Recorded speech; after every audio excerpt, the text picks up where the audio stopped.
전달 작용에 대해서 말씀드리겠습니다. 신호 전달 작용이란 동물이나 혹은 식물 세포 내외의 생화학적인 상호 교통, 교류를 우리가 신호 전달 작용이라고 얘기를 합니다. 즉, 세포가 외부의 신호를 수용하여 그에 대응하는 세포 기능이 발현되기까지 정보를 전달하는 과정이죠. 그래서 이러한 과정 중에 다수의 어떤 효소나 단백질, 효소가 이제 작용을 하게 됩니다. 그래서 외부의 어떤 시그널이 이제 세포막에 있는 수용체와 결합을 하게 되고, 이러한 수용체가 여러 시그널 트랜스덕션에 관계되어져 있는 단백질이 매개를 하고, 그리고 나서 이러한 것들이 핵막에 있는 어떤 그런 그 트랜스크립션을 통해서 새로운 DNA가 mRNA, DNA가 생성이 되고 단백질이 생성이 되고, 그러므로 인해서 어떤 반응이 일어나게 됩니다. 그래서 일반적으로 이러한 그 외부 시그널, 외부 자극을 우리가 이제 그 라이겐드, 리간드라고 얘기하고, 프라이머리 메신저, 1차 신호 전달 물질이라고 얘기하죠. 그래서 이러한 그 리간드에는 호르몬이나 뉴로트랜스미터, 그로스 팩터, 아니면 디프런시에이션 팩터, 혹은 냄새나 아니면 추위, 빛, 눈에 대해서는 빛, 혹은 어떤 그런 냄새, 이러한 것들이 시그널이 되어서 세포에 있는 수용체와 이제 반응을 하게 됩니다. 이 수용체는 지금까지 잘 알려져 있는 것이 세븐 트랜스 멤브레인 혹은 G 프로테인 커플드 리셉터, GPCR, 그리고 두 번째는 타이로신 카이네이즈 리셉터 타이로신 카이네이즈, 혹은 세 번째가 채널 링크드 리셉터, 이러한 그 세 종류의 리셉터 타입이 있죠. 그리고 이러한 그 신호가 이제 세포막에 있는 수용체와 결합을 해서 세포질 안에 들어와서 이제 그 단백질의 어떤 계속적인 그러한 그 신호 전달 물질이 반응을 해서 이러한 시그널을 증폭시켜주기도 하고, 또 어떤 시그널을 스페시픽시티, 어떤 그 특이성을 부여하게 됩니다. 그래서 생성되는 신호 전달 물질이 세컨드 메신저가 되게 되는 거죠. 우리가 2차 신호 전달 물질이라고 얘기를 하고, 이러한 것들이 연속적인 단백질의 인산화를 통해서 트랜스크립션 팩터, 즉 핵 안에 있는 전사인자가 반응을 하게 됩니다. 이 전사인자를 우리가 서드 메신저, 어떤 3차 신호 전달 물질이라고 얘기를 합니다. 그래서 이러한 그 트랜스크립션, 트랜스레이션 과정을 거치면서 DNA가 RNA, 그리고 RNA가 새로운 단백질을 형성을 하게 되면 이 단백질에 의해서 어떤 생리적인 반응, 리스폰스가 일어나게 되죠. 그래서 이런 일련의 과정, 외부에서의 시그널이 궁극적으로 리스폰스, 반응이 일어나는 그 중간의 모든 과정을 우리가 신호 전달 작용이라고 우리가 얘기를 합니다. 이런 리간드가 수용체와 결합하기 위해서는 다양한 그러한 그 도달하는 방법에 따라서 우리가 분류를 할 수가 있습니다. 첫 번째는 내분비 방식이죠. 이러한 그 내분비 방식이라는 것은 리간드를 분비하는 세포가 리간드가 분비되어져서 타겟 세포에 있는 수용체에 결합하기 위해서 혈류를 따라 이동을 하게 되는 거예요. 그래서 이러한 것은 고전적으로 이러한 내분비 양상으로 분비되어지는 리간드를 우리가 이제 호르몬이라고 예전에 얘기를 했었죠. 두 번째는 주의 분비 방식이에요. 그래서 이러한 것들은 세포가 리간드, 즉 어떠한 로컬 메디에이터로서 분비하게 되면 그 주위에 있는 세포에 있는 수용체와 결합을 하는, 즉 국소적으로 작용을 하는 그러한 그 분비 방식이죠. 세 번째는 오토크라인, 자가 분비 방식이에요. 이 자가 분비 방식도 마찬가지로 어떠한 로컬리, 국소적으로 작용하게 되죠. 왜냐하면 자기가 분비한 세포 자신에 있는 수용체와 결합을 해서 그 자신의 세포가 반응을 하는 거예요. 대표적인 이러한 것들이 어떠한 그러한 그 종양세포에서 그로스 팩터나 아니면 디프로시에이션 팩터를 분비해서 그 자신에 있는 수용체와 결합을 해서 그 세포가 분화되어지는, 혹은 혈소판에서 혈소판 자신에서 어떤 생리활성 물질을 분비해서 혈소판 자신에 있는 수용체와 결합을 해서 그 혈소판이 반응을 하는 그러한 것을 우리가 자가 분비 방식 혹은 오토크라인 모드라고 얘기를 하죠. 그 외에도 신경 분비 방식, 뉴런을, 그래서 이러한 그 신경세포, 셀 바디가 있고 엑손이 있고 끝에 엑손 터미널이 있고 그리고 또 다른 신경세포 혹은 어떤 타겟셀 뭐 골격근이나 어떤 심근처럼 근육세포와 연접을 이뤄서 이러한 연접을 우리가 시냅스라고 얘기를 하죠.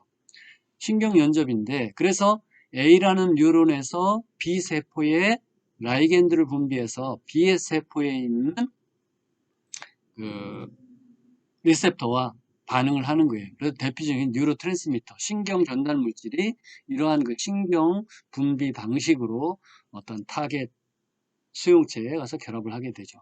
그리고 다섯 번째는 컨택트 디펜던트, 즉 A세포와 B세포가 서로 접촉하고 있는 그러한 것들이죠. 그래서 보게 되면 이러한 그 시그널링 세포에서 신경 어떠한 그 라이겐드를 분비하면 타겟셀에 있는 어떤 그러한 그 수용체와 어떤 갭정션을 이루어서 그 세포에 반응을 하는 그러한 것들이 이제 컨택트 디펜던스 페이지.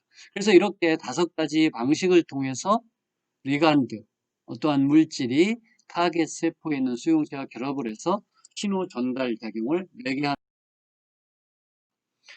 그리고 아까 이전에 우리가 슬라이드에서 리간드가 수용체와 결합을 한다고 얘기를 했었죠. 그게 이제 프라이머리 메신저가 수용체와 결합을 하게 되는데 이 수용체는 크게 세 가지 타입이 있어요.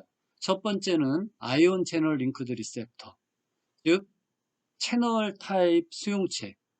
그리고 두 번째는 G 프로테인 커플드 리셉터, G 단백질 매개 수용체, 혹은 세븐 트랜스 멤브레인 리셉터, 멤브레인을 7번 선회하는 수용체 타입이죠. 그래서 이러한 수용체가 작용을 할 때는 D 프로테인을 통해서 매개를 하기 때문에 G 프로테인 커플드 리셉터라고 이릅니다. 세 번째는 엔자임 링크드 리셉터, 즉 수용체의 세포질 사이드에 효소로서 작용을 하는 거죠. 그래서 이러한 것을 우리가 엔자임 링크드 리셉터 혹은 리셉터 타이로진 카이네이즈 타입이라고 얘기를 합니다.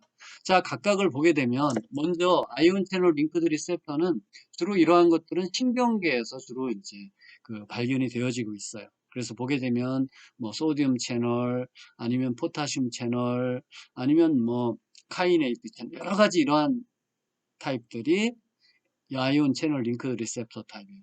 그 두 번째는 디프로테인 커플드 리셉터는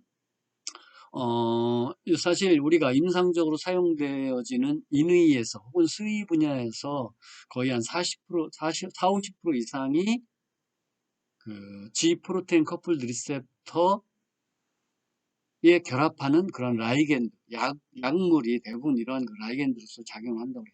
그래서 그림에 보시는 것처럼 어떤 시그널링 몰리큘이 리셉터와 결합을 하게 되면 G 프로테인이 활성화되고 G 프로테인은 타겟에 가서 그 타겟 단백질을 인산화시켜 준다든지 활성화시켜줘서 신호가 세포질 안쪽으로 들어오게 되죠. 그리고 세 번째가 엔자임 링크드 리셉터. 그래서 이러한 것들은 휴먼 캔서, 어떤 종양에 있어서 이런 엔자임 링크드 리셉터가 어떤 그로스 팩터나 아니면 종양을 유발하는 그런 라이겐드가 이러한 그 종양에 있는 그 리셉터 타이루신 카이네이즈 리셉터와 결합을 해서 어떤 종양의 발현에 중요한 역할을 하는 것으로 알려져 있습니다. 그래서 이러한 세 가지 타입의 리셉터가 아까 얘기했던 G 프로테인 커플 리셉터를 나타내는 그러한 그 동영상인데 여러분이 잘 보일지는 모르겠지만 그림에 보시는 것처럼 멤브레인을 7번 선회한 초록색의 리셉터가 있어요. 그래서 위쪽에 이제 라이겐드와 와서 결합을 하게 되면 밑에 있는 그 단백질이 G 프로테인이에요. 그래서 G 프로테인은 오른쪽에 있는 G 프로테인 알파 베타와 그리고 G 프로테인 베타 감마 그 다이머가 원래 헤테로 다이머를 이루고 있다가 어떤 컨포메이셔널 체인지 즉 리셉터에 라이겐드가 결합을 하게 되면 그 수용체 단백질이 컨포메이셔널 체인지가 일어나면서 G 프로테인 알파 베타 감마 헤테로 다이머 컴플렉스가 G 프로테인 알파와 G 프로테인 베타 감마로 디소시에이션 분리가 이루어져요. 그렇게 되면 G 프로테인 알파는 오른쪽 그림에 있는 것처럼 어떤 타겟 단백질을 활성화시켜주고 혹은 베타 감마도 각각의 어떤 타겟 단백질을 인산화시켜주는 어떤 시그널 트랜스덕션이 일어나게 되게 되는 그러면 이 G 프로테인은 우리가 그 G 프로테인 커플드 리셉터는 G 프로테인에 결합하기 때문에 이름이 명명이 되어졌는데 이 G 프로테인도 사실 여기 나와 있는 것처럼 약 5가지, 사실 그 이상의 타입이 있어요. 그래서 보게 되면 G 알파 S 같은 경우는 S는 스티뮬레이터리, 즉 타겟 단백질인 아데닐 사이클레이즈라는 효소를 활성화시켜 줌으로 인해서, 아데닐 사이클레이즈는 어떠한 효소냐면 ATP로부터 사이클릭 AMP라는 세컨드 메신저를 생성해 주는 어떤 효소예요. 그래서 세컨드 메신저가 사이클릭 AMP 생성이 되면 이 사이클릭 AMP가 또 다른 타겟 단백질을 인산화시켜서 일련의 신호 전달 작용이 이제 활성화되겠죠. 그래서 이렇게 G 프로테인 알파에 매개되는 그런 수용체에 결합하는 그런 라이겐드는 여기 나와 있는 것처럼 아드레날린 혹은 에피네프린이라고 우리 얘기를 하는데, 아드레날린, 글루카곤 혹은 황체 형성 호르몬, 부갑상선 호르몬, 부신피질 자극 호르몬, 이러한 것들이 G 알파 S 결합된 수용체 GPCR과 결합하는 거죠. 두 번째는 G 프로테인이 알파 Q 타입인데, 이 프로테인 같은 경우, G 프로테인 알파 Q 타입 같은 경우는 포스폴라이페이스 C를 활성화시켜서 그 중요한 세컨드 메신저인 이노시톨 트리스포스페이트 혹은 IP3 혹은 디아실글리세롤 DAG를 생성을 합니다. 그래서 이러한 것들은 PLC가 뭐를 분해해서 IP3와 디아실글리세롤이 형성이 되냐면, 우리가 지질 이중막을 공부할 때 포스포티딜 이노시톨 포스페이트라는 그러한 그 인지질이 있다고 그랬었죠. 그래서 PIP2, 포스포티딜 이노시톨 비스포스페이트, PIP2를 PLC가 클리비지 시켜서 IP3와 디아실글리세롤을 생성해 주죠. 그렇게 되면 이 IP3는 각각의 세포질에 있는 또 다른 타겟 단백질을 인산화시키고, 또 디아실글리세롤도 세포질 내에 있는 또 다른 그 타겟 단백질을 인산화시켜서 신호 전달 작용이 세포질 안에서 이루어지게 되죠. 그래서 이러한 타입의 G 프로테인 커플드 리셉터와 결합하는 리간드는 바소프레신 혹은 우리가 항인효 호르몬 ADH 호르몬이라고 얘기하죠. 바소프레신, 그리고 갑상선 자극 호르몬, 그리고 혈압을 고혈압을 유발시키는 안지오텐신 2 같은 물질, 이러한 물질이 G 알파 Q 타입 커플드 리셉터와 결합하는 라이간드죠. 그리고 세 번째는 G 알파 I 타입이에요. G 알파 I는 이니비터리, 뭐를 억제해 주냐면 아데닐 사이클레이스의 작용을 억제해줘서 사이클릭 AMP 생성을 낮춰주게 되죠. 그래서 우리가 G-알파-S 같은 경우는 아데닐 사이클레이스 작용을 자극해서 사이클릭 AMP 생성을 촉진시켜주지만, G-알파-I 타입 같은 경우는 아데닐 사이클레이스 작용을 억제해서 사이클릭 AMP 생성의 수준을 낮춰주는 거예요. 그럼 여러분이 약간 의문을 가질 거예요.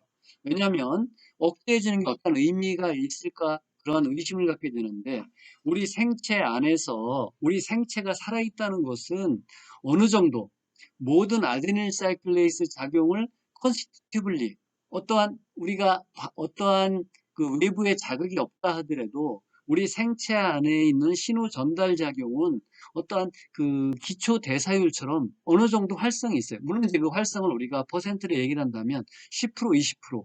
그래서 그 어떠한 그 컨스티튜블리하게 어떤 본래 그 세포는 어떤 활성이 미미하지만 활성이 되어져 있는 상태예요. 그래서 만약에 스티뮬레이터리 작용이 있다면 미미한 작용, 10%, 20%의 작용이 50%, 60%, 70% 활성화됨으로 인해서 사이클릭 AMP 생성이 촉진되는 것이고, 이니비터리, G알파 I 타입,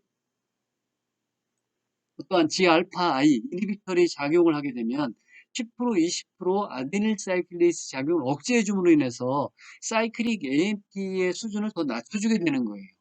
그럼으로 인해서 신호 전달 작용이 평소보다 더 억제하게 되는 거죠. 그래서 이러한 G알파 I 타입 리셉터와 결합하는 그러한 그 리간드는 소마토스타틴 혹은 그 오피오이드, 마약, 아편유, 혹은 그 캐네비노이드, 이러한 것들이 대표적인 G알파 I 타입 리셉터와 결합하는 리간드예요. 다음에 네 번째는 G 프로테인 중에 G알파 T 타입이죠. T는 트랜스듀신의 약자예요.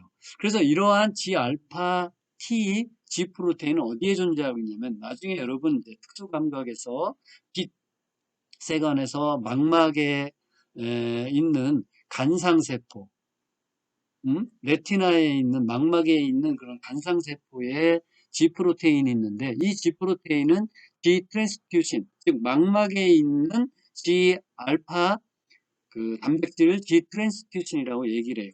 그래서 이 G 트랜스듀신, GT는 어떠한 작용을 하게 되냐면 포스포디에스터레이즈의 작용을 이제 매개해요. 그러므로 인해서 사이클릭 AMP가 포스포디에스터레이즈 작용, 즉 사이클릭 AMP의 작용을 분해해주는 작용이죠. 그래서 이러한 작용을 하는 것이 망막에 있는 그런 G 프로테인이 G알파 T 타입이죠. 그리고 G알파 OLF, OLF는 올팩터리, 우리가 이제 그 냄새에 맞는 후각에 있는 그러한 그 G 프로테인 타입이죠. 그래서 이 후각에 있는 G 프로테인을 우리가 GOLF라고 얘기를 하는데, 이 GOLF는 어떤 타입의 G 프로테인이냐면 G알파 S, 즉 스티뮬레이터리, 아데닐 사이클레이스 작용을 그 자극해주는 그러한 타입이에요. 근데 단지 어디에 그 냄새를 맡는 후각세포에 있다고 그래서 우리가 이 G 프로테인은 G알파 OLF라고 쓰는 거죠. 그런 인해서 냄새가 이제 그 어디 후각에 있는 G 프로테인 그 커플드 리셉터와 결합을 하게 되면 이 G알파 OLF는 아데닐 사이클리스 작용을 촉진해주기 때문에 사이클릭 AMP 생성이 촉진되고, 그 올팩터리 셀, 그 후각세포에서 사이클릭 AMP 생성이 촉진되고, 그럼으로 인해서 어떠한 그러한 그 냄새에 대한 신호 전달 작용이 이제 매개가 되는 거죠. 다음은 아까 얘기했던 세컨드 메신저, 어떤 신호 전달 물질 중에 2차 신호 전달 물질, 중요한 물질인데, 이 2차 신호 전달 물질 중에 중요한 것들을 우리가 얘기해 보겠습니다. 그래서 보면 사이클릭 AMP나 사이클릭 GMP, 이거는 1950년대 가장 고전적인, 맨 처음 발견된 2차 신호 전달 물질이죠. 그리고 그 이후에 칼슘 이온, 그리고 아까 얘기했던 PLC에 의해서 생성이 되는 이노시톨 트리스포스페이트 IP3, 그리고 마찬가지로 PLC에서 생성된 에너지는 디아실 글리세롤, 그 외에도 최근에는 나이트릭 옥사이드나 카본 모녹사이드, CO, 그 외에도 ATP, 이러한 다양한 그러한 그 신호 전달 물질이 세컨드 메신저 전형적인 그러한 그 GPCR을 나타내는 그림입니다.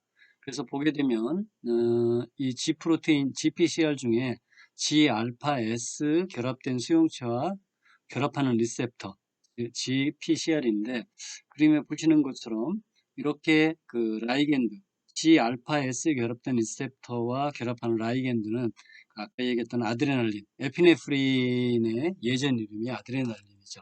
그래서 에피네프린, 글루카곤, 아니면 FSH, 혹은 뭐 칼시토닌, PTH, 그리고 뭐 TSH, LH, 이러한 것들이 GPCR의 이제 그 리간드로 작용을 하게 되죠. 그렇게 되면 그 A에 나와 있는 것처럼 리피드 바일 레이어를 한 번, 두 번, 세 번, 네 번, 다섯 번, 여섯 번, 일곱 번, 멤브레인을 일곱 번 선회하는, 그래서 세븐 트랜스 멤브레인 스패닝 혹은 헬릭스 리셉터라고 얘기를 합니다. 그래서 보게 되면 3차원적인 구조를 보게 되면 그림에 나와 있는 것처럼 이 멤브레인 7번 선회하는 것이 막 지그재그 이런 식으로 이제 이루게 되죠. 그리고 나서 N터미널 같은 경우는 세포 외 익스트라 셀룰라 부위에 N터미널이 있고, C터미널 같은 경우는 인트라 셀룰라 부위에 이제 존재하고 있습니다. 나와 있는 것처럼 간세포에 있는 그 에피네프린 혹은 아드레날린이 결합하는 수용체가 이제 베타 아드레너직 리셉터죠. 간세포 리피드 바이레어예요. 그리고 그 GPCR이 멤브레인 7번 선회하는 좌측에 있는 그림이 리셉터죠. 베타 아드레너직 리셉터. 네, 64kDalton. 보통은 300개에서 400개의 아미노 액시드로 이루어졌죠. 그래서 에피네프린이 혈중에 혈류 따라 이동하다가 이제 간세포에 있는 그러한 그 베타 아드레너직 리셉터와 결합을 하게 되죠. 그렇게 되면 G 프로테인 알파 베타, 즉 인액티브 상태에는 G 프로테인에 GDP 결합된 G 알파 그리고 베타 감마가 헤타로 트라이머릭 그 컴플렉스를 이루고 있어요. 그러다가 에피네프린이 베타 아드레너직 수용체와 결합을 하게 되면 일단 3차원적인 컨포메이셔널 체인지의 구조의 변화가 있음으로 인해서 G 프로테인 알파와 베타 감마로 다이머로 이제 그 디소시에이션이 이루어지게 되죠. 그럴 때 이제 GTP와 결합된 G 프로테인 알파는 타겟 단백질인 아데닐레이트 사이클레이즈 혹은 아데니릴 사이클레이즈를 자극을 하게 됩니다. 그리고 G 프로테인 감마, 베타 감마도 그 다이머도 또 다른 타겟 단백질을 인산화시켜줘요. 그리고 나서 신호 전달장이 일어나고 동시에 G 프로테인 알파는 아데닐레이트 사이클레이즈 혹은 아데니릴 사이클레이즈를 활성화시켜서 그림에 보시는 것처럼 ATP로부터 사이클릭 AMP 생성을 촉진시켜 줍니다. 이 생성된 사이클릭 AMP는 프로테인 카이네이즈 A, 즉 프로테인 카이네이즈 A는 사이클릭 AMP 디펜던트 프로테인 카이네이즈. 그래서 우리가 이게 PKA라고 얘기를 합니다. 그래서 PKA를 인산화시켜 주게 되면 PKA가 활성화되죠. 그럼 PKA가 인산화된 PKA는 또 다른 타겟 단백질인 포스포릴레이즈 카이네이즈, 즉 포스포릴레이션을 시켜주는 그 카이네이즈를 활성화시켜 주죠. 그럼 포스포릴 카이네이즈는 다시 뭐를 포스포릴레이즈 인액티브 상태, 포스포릴레이즈 B가 인액티브 상태예요. 그래서 인액티브 상태를 인산화시켜 주게 되는 거죠.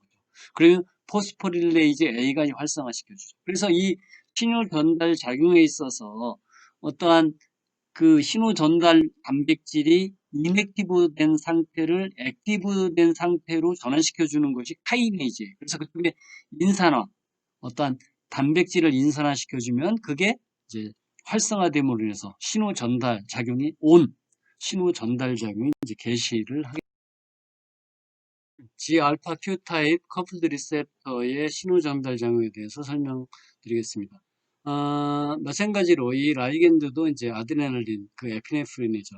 그렇지만 이 에피네프린은 어떠한 수용체와 결합을 하게 되냐면 그 알파1 아드레날린 수용체와 반응을 하게 되는 거예요. 그래서 아까 이전 그림에서는 간세포에서는 베타1 아드레날린 리셉터와 결합을 해서 G알파S 결합된 수용체이기 때문에 아데닐 사이클레이스 작용을 매개로 해서 어떤 신호 전달이 이루어지게 되는데 여기에 있는 슬라이드에서는 그 아테리올, 소동맥에 있는 그 세포에 존재하는 수용체가 알파1 아드레너직 수용체예요. 근데 이 알파1 아드레너직 수용체는 대표적인 G알파-Q 결합된 수용체이기 때문에 PLC를 활성화시켜주고 그리고 IP3 칼슘 세컨드 메신저 시스템을 활성화시켜줘서 어떤 호르몬의 작용, 즉 아드레날린, 에피네프린의 작용을 매개를 해주죠. 자, 그래서 보게 되면 그림에 보시는 것처럼 그 에피네프린이나 아드레날린, 에피네프린이 혈류 중에서 이동을 해서